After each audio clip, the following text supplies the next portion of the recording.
მმართველობის დროს. თავარი შეკითხვა არ არის ჰესები გვჭირდება თუ არა. ჩვენთვის სოციალ-დემოკრატებისთვის თავარი შეკითხვაა თუ რას უწოდებთ საქართველოში ჩვენ განვითარებას.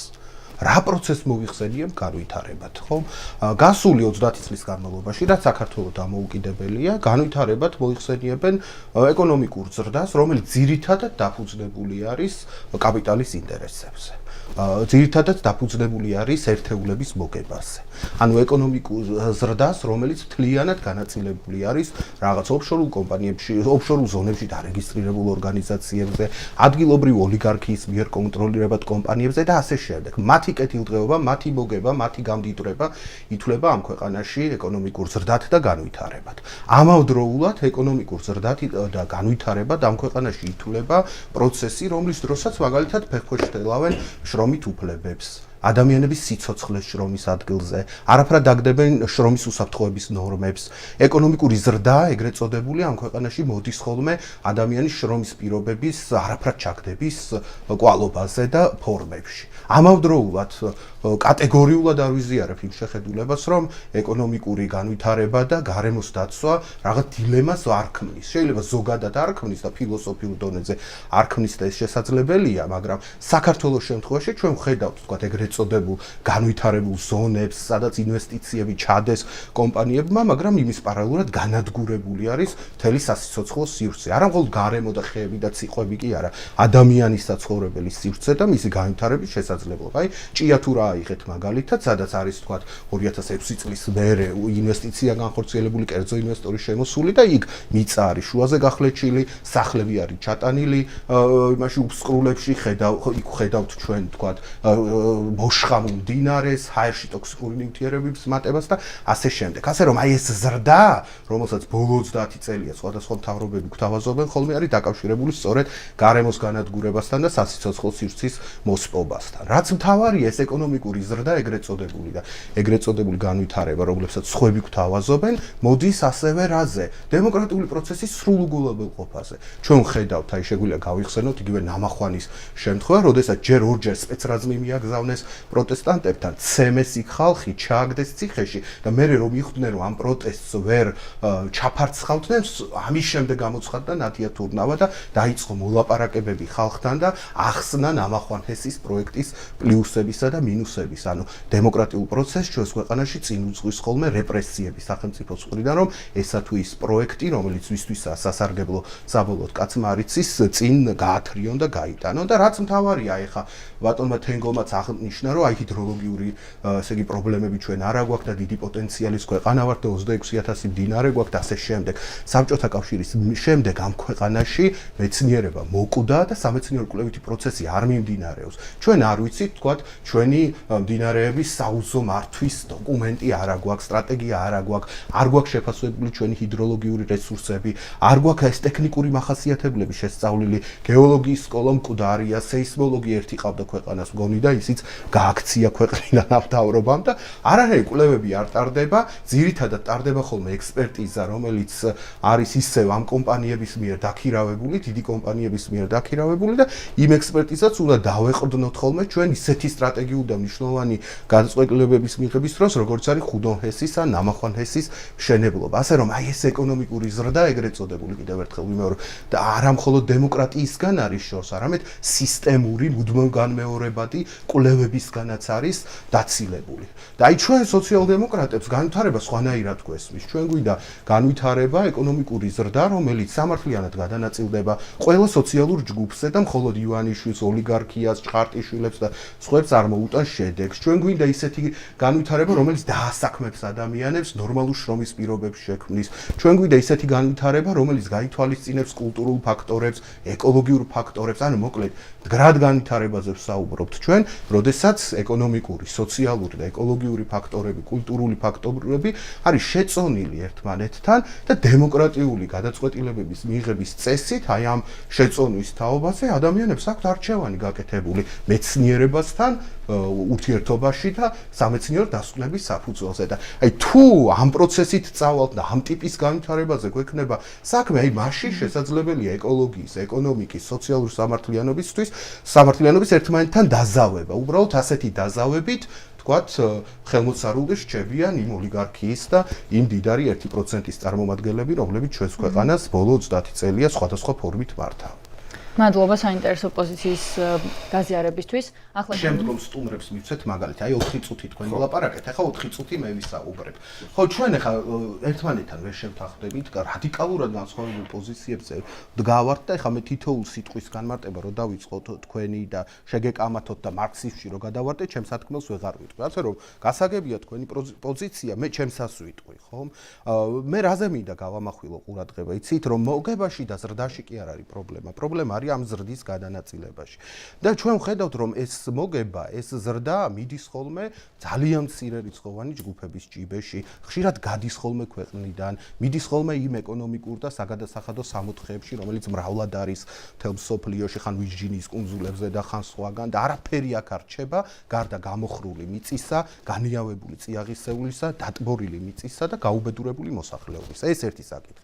მეორე საკითხი, ნებისმიერი შვეიცარიული კომპანიის მოწვევა იქნებოდა თუ ასე შემდეგ, ეს თავისეთ არ მოხდარა, დაუჯდა ეს იქ ადამიანებს ბრძოლის ფასად და ასეულობით დღე ქუჩაში დგომის ფასად და კარვებში ღამის თევის ფასად და ეს ხდებოდა, ასე ვთქვათ, დიდი ომის შემდეგ და დიდი ბრძოლის შემდეგ. თავისით ამ ხელისუფლებას, რომელიც დაკავშირებული იყო აი იმ კომპანიებთან, რომელთა წარმომავლობა საეჭვოა, კიდევ ერთხელ ვიმეორებ, არაფერი თავისით მოკლედ არ გაუკეთებია. ეს მეორე საკითხი. ახლა მესამე საკითხი, ხო, გამოცდილებასაც ხო აქვს მნიშვნელობა. აი საქართველოს გამოცდილება როგორი არის დამოუკიდებლობის აღდგენის შემდეგ. ჩვენ ვხედავთ, რომ გვეუბნებიან ჰესები უნდა ავაშენოთ და ეს ეკონომიკურ წარმატებას მოუტანს ამ ქვეყანას. შენდება ჰესები, რომლებიც თავიანთ გამომუშავების მინიმუმსაც ხშირად ძლივს აღწევენ ხოლმე რა. არის რამდენიმე ჰესი, რომელზეც თქვენს რომ გამოიმუშავებს ამა და ამ მეგავატს და იმის ნახევარი ვერ გამოიმუშავა. ჩვენ დამოუკიდებლობის მიღების შემდეგ გვაქვს მინიმუმ 3 ჰიდროელექტროსადგური, რომელიც კოლაფსით დამთავრდა, კატასტროფით დამთავრდა. აი მე ნამყოფი ვარ მაგალითად შუახევში, ნანახი მაქვს ეს შუახევი ჰესის მიმდებარე სოფლები ხუტა, ჩოჩხანა და ასე შემდეგ, სადაც ესე იგი უმძიმესი ვითარება იყო, ჯერ წყალი დაწყდა, მერე კიდე გასკდა დერივაციული გვირაბი და წყალმა წაიღო იქ ხალხი. ბახვი ჰესი შეგვიძლია გავიხსენოთ, რომელიც ჩამოიშალა ასევე ზარზეიმით დაანონსებული, რომ ეკონომიკურ პროგრესს მოგვიტანდა. შეგვიძლია დარიალ ჰესი და მის ტრაგედია გავიხსენოთ, რომლის ასე ვთქვათ, ტრაგედიას აბრალებენ რაღაც ზებუნებრივ პროცესებს, მაგრამ ბევრი მწვანე ორგანიზაცია მანამდე ახსენებდა ხოლმე სახელმწიფოს, რომ აქ საშიშია რაღაცის მშენებლობა, მაგრამ არავინ ყური არ დაუგდო აი ამ პროცესს და მივიღეთ ესე იგი სავალალო შედეგი. ასე რომ აი ამ საკითხებზეც უნდა გავამახვილოთ ყურადღება. კიდევ ერთი თემა, რომელიც თქვენ წამოჭერით, ეს არის ენერგოდამოუკიდებლობა. თქვენ ალბათ ჩემზე უკეთესით, რომ ესე იგი როცა მარტო 13%-ით ხარ დამოკიდებული სხვა ქვეყანაზე და დანარჩენს შენით აწარმოებ და შენით გაქვს. საქართველოს შემთხვევაში ეს არის უნიკალური და არაჩვეულებრივი შედეგი. რო ავიღოთ ჩვენ რაღა ხორბალი მაგალითად, რამდენი პროცენტით ვართ? აი ფაქტ-ჩეკით შევამოწმოთ, ხორბლის იმპორტი რამდენი არის სხვა ქვეყნებზე და რამდენ ხორბალს ვაწარმოებთ ჩვენ და ხორბალი ხო სტრატეგიული რესურსია და პური და საჭმელი და რაღაცა. ეს ხორბალი ერთი მაგალითია, უამრავი სხვა სფერო უნდა შეგვიძლია ავიღოთ, ხო? ასე რომ ეს 13% რაღაც საგანგაშო შედეგი ჩვენი ეკონომიკისთვის არ არის და ამაზეც აქცენტი უნდა დაისვას. და რაც მთავარია, მე კიდევ ერთხელ მინდა შევახსენო თქვენს ტელემაყურებლებს, რომ ჩვენს ქვეყანაში ხელშეკრულებები აი ამ დიდ ჰიდროელექტროკომპანიებთან ფორმდება ხოლმე კაბალური პირობებით, ხო? აი ნამახვან ჰესზე სოფლიო ბანკსაც ხონდა დასკვნა დადებული, იუსტიციის სამინისტროსაც ხონდა დასკვნა დადებული, რომ ასეთი ხელშეკრულების გაფორმება არ შედის სახელმწიფოს ინტერესებში, არ შეიძლება მოიტანს ამ შედეგს, იქ ნამატი ელექტროენერგია მთლიანად სახელმწიფომ უნდა შეიძინოს, მაგრამ არავინ ყური არ ათხოვა, მაინც გააფორმეს ეს ხელშეკრულება, არაფერი ეს მოლაპარაკებები არ უწარმოებიათ. აი ერთ-ერთი მთავარი კომპონენტი დიდი ჰესების დროს არის გარემოზე ზემოქმედების შეფასების დოკუმენტი. გასაიდუმლოებული იყო ნამახვან ჰესის გეზეშეს დოკუმენტის საბოლოო ვარიანტი თვეების განმავლობაში და ომი დაგვჭირდა ასევე ამ დოკუმენტის გასაჯაროებისთვის. ასე რომ ეს დიდი პროექტები სამწუხაროდ საქართველოში არის ხოლმე იდუმალებით მოცული, გასაიდუმლოებული, არის ძალიან მყარად დაკავშირებული რაღაც კორუფციურ ვაფეხებთან, ვიღაცების ინტერესებთან და ეს ძალიან ბევრ და გასაიდუმლოებას ვებრძოლოთ და არა ჰესებს და იმ განვითარებას, რაც შეიძლება ჰესებმა მოგვიტანოს. და ამიტომ ჩვენ ვამბობთ, რომ განვითარების კონცეფცია უნდა გქონდეს ქვეყანას. აი საით ვითარდება. აი ლეონი, თქვენ ახსენეთ ბალანსის უზრუნველყოფაში გვეხმარებოდა, ეს გვაძლევდა პერსპექტივას ჩვენ განვითარება ხო ამბობთ, რომ ჩვენ რიგითი ადამიანის ბედი დაწესებთ. ის როგორ უნდა განვითარდეს? მე მესმის ეკონომიკური აქტივობების მოდით გადავუკავშიროთ ეს. აი მე მესმის რატო ჭირდება საქართველოს პირობითად ვარციხე ჰესი. ეს არის ჰიდროელექტროსადგური, რომელიც ემსახურება ზესტაფონის ფეროშენადნობთა ქარხანას, ქმნის ამ ქვეყანაში შემორჩენილ სიმწრით, რო სუნთქავს ისეთ ინდუსტრიას და ამარაგებს მათ ელექტროენერგიით.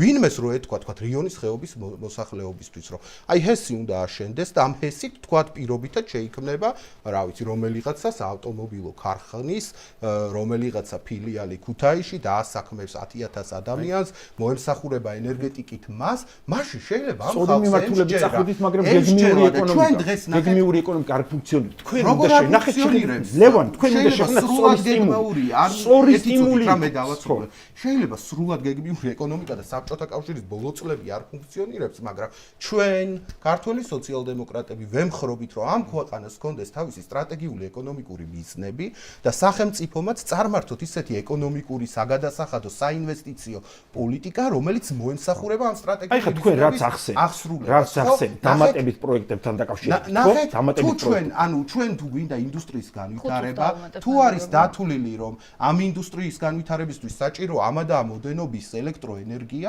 შეიძლება ამის შემდეგ უკვე მსჯელობა მოსახლეობასთანაც უფრო მეტი არგუმენტებით ხარ შეიარაღებული, რომ ეს ჰიდროპროექტი განახორციელო, მაგრამ როცა არანაირი ეკონომიკური გეგმა არ ჩანს, რისთვის ეს გჭირდება ეს ელექტროენერგია არ ჩანს და შენ ეუბნები ადამიანს, რომ დაგტყორავ, გამოგაგდებ სახლიდან, ავაშენებ 150 ჰესს ამ ქვეყანაში, რომ ვიღაცა ინვესტორმა, რომელიც არც ვიცით ვინ არის, ხან ოფშორულ ზონაშია, ხან ენკა, რომელიც რუსეთთან ასევე ძალიან დაკავშირებული ორგანიზაცია, იმან გაიტანოს პროექტი იყო და ბიპის კონტრაქტორია, მედლები აქვს აღებული რუსეთში, რუსეთის მეგობრობის მედლები აქვს აღებული კომპანია გამჭვირვალე სოფლის საუკეთესო კონტრაქტორ კომპანიებში შედიოდა ლევან. გაიტანოს თავისი რესურსი. ნახეთ, ამაშია საქმე, ანუ ჩვენ არ ვიცით რაში ჭირდება ამდენი ელექტროენერგია და თუ გვეცოდინება რაში ჭირდება, მე ადამიანები გიჟები არ არიან, რომ ამაზე მსჯელობაზე უარი თქვა და ამის შესახებ რა თქმა უნდა, კონკრეტულ გეგმებს და სტრატეგიულ მიზანს უნდა შეესაბამებოდეს ეს, ხო, არა რაღაც ტრანსნაციონალური კომპანიების გამდიდრებას, არამედ აი ეროვნული სტრატეგიული მიზნების მიღწევას, რომელსაც დემოკრატიული პროცესის შედეგად დასახავს და დემოკრატიული პროცესის შედეგად მე გეუბნებით ერთი მეგაპროექტი დაგისახელეთ პროექტი დამისახელეთ, რომელიც ამ ქვეყანაში ან დემოკრატიული წესებით დაიგეგმა, ან მეცნიერებასთან ჰქონდა კავშირი, ან ეკოლოგიურ ფაქტორებზე სერიოზულად იმსჯელა, ან სოციალური სამართლიანობა და კარგი შრომითი უფლებები მოიტანა ადგილზე. ნამახვან ჰესმა მოიტანა ეს, კაზრეთმა მოიტანა ეს, ჭიათურაში გვაქვს ეს სიტუაცია, ხიბულში გვაქვს სიტუაცია, თუ ფოთის სპორტში არის გადადგმული ნაბიჯები. ბატონო ლევან, ეგეთი დამოკიდებულებით როგორც თქვენ ამ ლოგიკით ხო ბიზნეს საერთოდ ვეღარ შევიცვლით.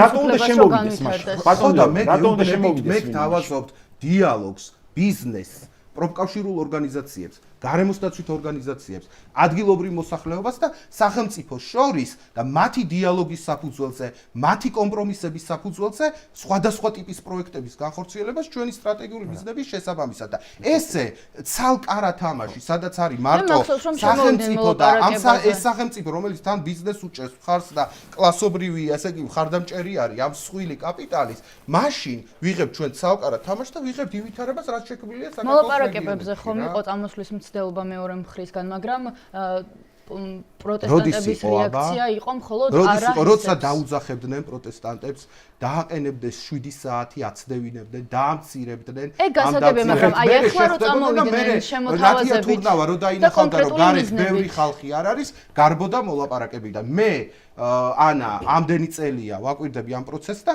არ მინახავს ნორმალური მოლაპარაკებების პროცესი ბიზნეს სახელმწიფოს და ადგილობრივ მოსახლეობაში. ეს პროტესტი ხო საბოლოო ჯამში საერთოდ ძალიან რადიკალური შეხედულებაა, მაგრამ ბევრ მწვანე მოძრაობის წარმომადგენელს მრავალი წელი აქვს ნათქვამი შემდეგი რამ, რომ საქართველოში უკვე აშენებული ჰესები არის ამორტიზებული. იქნება არასწორი მშენებლობის გამო არის, ხარისხის გამო და არა იმის გამო, როგორც შვედური კომპანია აშენებდა. აი თუ მაცლით გიპასუხებთ, ნახეთ, იმ უკვე არსებული ჰესების მოდერნიზებას შეუძლია საქართველოსთვის უამრავი დამატებითი ენერგიის მოტანა. თქვენ იცით, რომ საშინელი გადამცემი ხაზები გვაქვს ჩვენ და უამრავი ელექტროენერგია ესე იგი იკარგება ტრანსპორტირების დროს. არავინ არ საუბრობს საქართველოში აი ამ გადამცემი ხაზების მოდერნიზებაზე, რომელიც ასევე დაგვაზოგინებდა ელექტროენერგიას და დამატებით ელექტროენერგიას მოგცემდა. არავინ არ საუბრობს ამ ქვეყანაში აი ნამდვილ ევროპულ ღირებულებაზე. და მაგაზეც ვისაუბროთ. ნახეთ, ნამდვილ ევროპული ღირებულება არის ენერგოეფექტურობა. არც ენერგოეფექტურობის ევროპული კანონმდებლობა გვაქვს, არც რეგულაციები, რომ ენერგოეფექტურად ვაშენოთ ეს ქალაქი და ამითი დავზოგოთ ენერგიები. მაგაზეც ვისაუბროთ და ახალ ჰესებზეც ვისაუბროთ. არც თქვენ იცით, რამდენი არის ევროპაში განახლებადი ენერგიებით ელექტროენერგიის მოპოვება, ხო? 15%-ს უწოლდება დაახლოებით. საქართველოში რამდენია? 1%-ზე ნაკლები. ხო არ ვიმსჯელოთ ნამახვა ჰესის ნაცვლად იმაზე, რომ 1% რადგან არის ჩვენ რა 1%-ზე ნაკლები რადგან არის ეს მზის და ქარის ენერგია, ეს გავზარდოთ, ხო? ასე რომ უამრავი ადგილას გვაქვს ჩვენ უზარმაზარი ხვრელი, ამ ხვრელებიდან შეიძლება ძალიან დიდი ოდენობით ელექტროენერგიის დაზოგვა, ამაზე არ ვსაუბრობთ და გვაქვს მარტო პრიმიტიული გამოსავალი. დავტბოროთ, მოვკლათ, გამოვასახლოთ, ჩავძიროთ, გავაშენოთ დიდი ჰიდროელექტროსადგური და გადავრჩებით. ოღონდ იმასაც არ ვამბობთ, რაში კონკრეტულად გვჭირდება ეს ჰიდროელექტროსადგურები. მე მგონია, რომ შენ თქვენს დასახელებულ პრობლემაზეც უნდა ვილაპარაკოთ, ეგ ხვრელებიც უნდა შევისწავლოთ, მაგრამ და შეაჯამო ეს დღევანდელი დებატი, რატომ ვფიქრობ, რომ შენი უპირატესობით დასრულდა, ან თუ გგონია, რომ დასრულდა. და ასევე მაყურებლებისთვის, რატომ ვფიქრობ, რომ შენი მხარე უფრო ძლიერი იყო ამ დებატში. ხო, არ ვიცი ვისი უპირატესობით დამთავრდა, ამას მაყურებელი გადაწყვეტს. მე უბრალოდ ერთი რამ მაქვს სათქმელი, რომ და თქვენს მაყურებელს მინდა ეს გაუზიარო, რომ თუ საქართველოს განვითარება ბჭყალებში გაგრძელდა ისევ იმ ტემპით და იმ ფორმით, როგორც აქამდე მიმდინარეობდა ბოლო 30 წლის განმავლობაში, საქართველოს მომავალში არის საშინელება და უბედურება ეკონომიკური თვალსაზრისითაც. თუ ეს ნეოლიბერალური მიდგომები არ შეიცვალა, ჩვენ მივიღებთ ქვეყანას, რომელშიც ძალიან ცოტა ადამიანი იცხოვრებს, რომელიც იქნება ძირითადად რაღაც ტვირთების გამტარი სივრცე, სადაც ის ბუნება, რომლითაც ასე ვამაყობთ და არა მხოლოდ ბუნება, არამედ მთლიანად სასიცოცხლო სივრცე, იქნება წყალში ჩაძირული, ან ის რა ქვია, განადგურებული, ან მოშლილი, ან ბოლომდე დაუმთავრებელი ჰესებით სავსე, ან ჩამონგრეული ჰესებით სავსე და გვექნება ისეთი ქვეყანა, რომლისგანაც ესე იგი მოგებას მიიღებენ რაღაცა ჯგუფები, ამოგებას გაიტანენ ამ ქვეყნიდან, საწაიღებენ კაცმარიცის, მარტო საკუთარ თავს მოახმარენ და ეს ამ ქვეყნის ადგილას მივიღებთ დიდ ორმოს. ანუ მე ვაუდობ და წინასწარმეტყველებ, რომ თუ ესე გაგრძელდა, ჩვენ მივიღებთ მთელ საქართველოში ჭიათურას, სადაც ხედავთ მოწავლურ მდინარეს, მოწავლურ ჰაერს, საშინლად დასაქმებულ ადამიანებს, პროტესტს რო გამოხატავ ციხეში ჩაყრილ ადამიანებს, სასოფლო-სამეურნეო სავარგულები განადგურებული, მიგრაციის, ესე იგი, მაჩვენებლები მაღალი, გაუკაცრიელებული სოფლები და ასე შემდეგ. ასე რომ ეს პოლიტიკა შესაძლებელია და რითი უნდა შეიცვალოს? მე კიდევ ერთხელ ვიმეორებ, რომ მე მჯერა სახელმწიფოს აქტიური როლის ეკონომიკაში, მე მჯერა სარეგულაციო დისციპლინის, მე მჯერა მაღალი გადასახადების მთელი რიგი ინდუსტრიებისთვის და ბიზნესისთვის და რაც მთავარია, მე მჯერა, რომ საქართველო არ უნდა დარჩეს ტურიზმის, საფინანსო სექტორის და რაღაცა ეგრეთი დარგების ქვეყნად. ეს ქვეყანა უნდა იქცეს მწვანე ინდუსტრიალიზაციის ველად, სადაც შეიქმნება რამდენიმე ეკოლოგიურად, ასე ვთქვათ, გამართული და დასტაბილურებული მსხვილი ინდუსტრია და ამ ინდუსტრიის მოსახურებისთვის რა ენერგორესურსებიც იქნება საჭირო, ის სახელმწიფომ სხვადასხვა ფორმით, სხვადასხვა მოლაპარაკებებით, სხვადასხვა, ასე ვთქვათ, ფორმატების შექმნით უნდა ჩამოაყალიბოს. იქნება ეს სახელმწიფო საწარმოები, იქნება ეს მოზიდული ინვესტიციები თუ რა. ასე რომ, აი ამ არჩევანის წინაშე ვდგევარ ვართ ჩვენ, ხო, როგორი ქვეყანა გვინდა, ისეთი, როგორიც მოგცემს ჭიათურას მთელი ქვეყნის მასშტაბით, ანუ ამ განადგურებას და რაღაც 1%-ის გამდიდრებას, თუ ქვეყანა, სადაც იქნება რამდენიმე მსხვილი ინდუსტრია და იმ ინდუსტრიისთვის საჭირო, იმ ინდუსტრიის შესაბამისად განვითარდება ენერგოსისტემაც და ენერგო ბაზარიც და რაც მთავარია, ერთი უმთავრესი მიდგომა, რაც სოციალ-დემოკრატებს თემ სოფლიოში აქვთ, არის ის, რომ ჩვენ ვეუბნებით არას რესურსების მაქსიმალური ათვისების პოლიტიკას. რა რესურსებიც დღეს ჩვენ გვაქვს, ის არ არის მარტო ჩვენი საკუთრება და მხოლოდ აქ და ახლა არ უნდა გადანაწილდეს სამართლიანად, არამედ მომავალ თაობებისთვისაც არის ეს რესურსები და უნდა დავზოგოთ და გონივრულად გამოვიყენოთ და არა ისე, როგორც დღეს ამას ჩვენი ხელისუფლებები იყენებენ. მადლობა. მიხარია რომ კეთილი მიზნები გაქვთ. ძალიან კეთილი. გადავალთ